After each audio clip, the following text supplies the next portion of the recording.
The 6th edition of the Oriki Yoruba Festival, one of the programs of the Eburu Adekunle Yoruba Cultural Renaissance aimed at promoting and preserving Yoruba oral poetry, brought together dignitaries from far and near, including traditional rulers, historians, cultural icons, and notable Yoruba chanters who converged on the Yanewura Palace field for the historic event.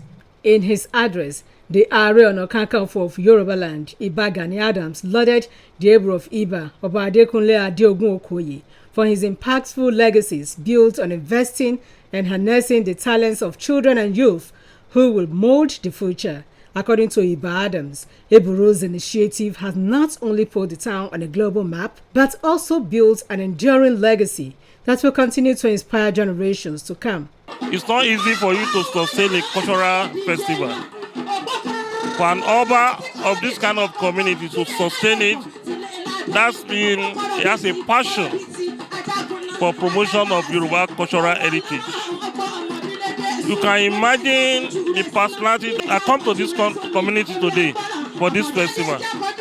It's as a result of the importance of identifying with the way God Almighty created us. The main topic of the festival, Oriki, is very, very important because we can only trace people lineage through Oriki. You can identify who is coming when Yoruba is putting out his Oriki or Aoriki, which is very, very important. And we are fast losing it. A festival like this will create more importance to our Oriki so that everybody will know his present lineage. In his remarks, the host and neighbor of Iba, Oba Adekunle Adeogun Okoye, stated that the Oriki Festival is one of the surest ways of preserving Yoruba oral poetry and prevent it from going into extinction. The monarch emphasized that any society that forgets its roots will never get it right. Just as he announced that starting from next year, 2026, there will be a boot camp where chanters will be trained and their talents harnessed. Today's program is about the Oriki Yoruba culture. And that's exactly part of why, we are traditional ruler, to ensure that we preserve, Yoruba culture, specifically. A lot of it, things that our forefathers, have been doing, our people have been doing forever, that we ensure that there's a continuity of it. Because our life actually, reflects our culture.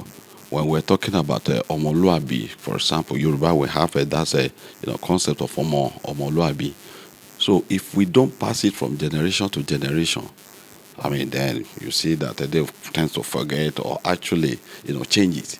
In his lecture on the social impacts and dynamics of Yoruba Oriki and names, a cultural icon, Prince Tunde Odunlade, stated that Oriki is more than just a form of poetry. It is a way of life, a means of communication, and a symbol of identity, a powerful tool used to convey message, express emotions, and celebrate milestones. He maintained that it is essential to appreciate and preserve the practice, adding that there is hardly a name of an African person that does not carry a meaning traceable to family lineage or circumstances surrounding the child at birth. He emphasized that the colonialists brought education not to develop the country, but to make the people better servants. The need to ensure that our culture does not go to extinct. And I'm happy to tell you that our culture is never going to go into extinct. But what I'm afraid of is I don't want me to start going to America to learn about my language, or going to Europe to learn about my culture, because all of us here have abandoned it. And I congratulate the King Eburu of Iba for ensuring that our culture will never ever die. Speaking in the same vein, the representative of UNESCO IFCD Uniosun Project, Dr. Adeola Falaye, said the group will collaborate with the Eburu Adekunle Yoruba Cultural Renaissance to empower the 10 of the chanters who came tops in the competition. The UNESCO IFCD Uniosun Project will channel to work on women empowerment projects for the youth, in particular women, ladies, chanters, and artists who are willing to be trained and to be empowered beyond just chanting. So there is an upcoming event, which is an aspect of the project, to train over 300 youths such that they can be fully grounded.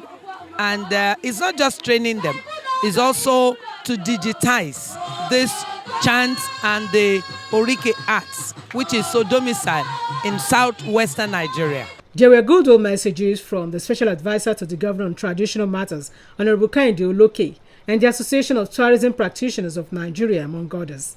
The 6th edition of the Oriki Yoruba Festival also featured the presentation of awards to some distinguished Yoruba cultural leaders and icons, including Iba Gani Adams, Prince Tunde Odunlade, and Adekunle Olalekan, popularly known as Kunle Afod.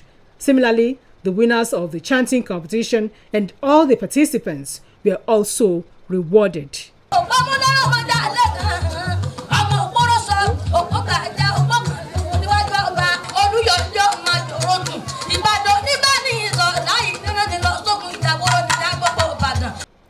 Oluchi Amuda, OSBC News.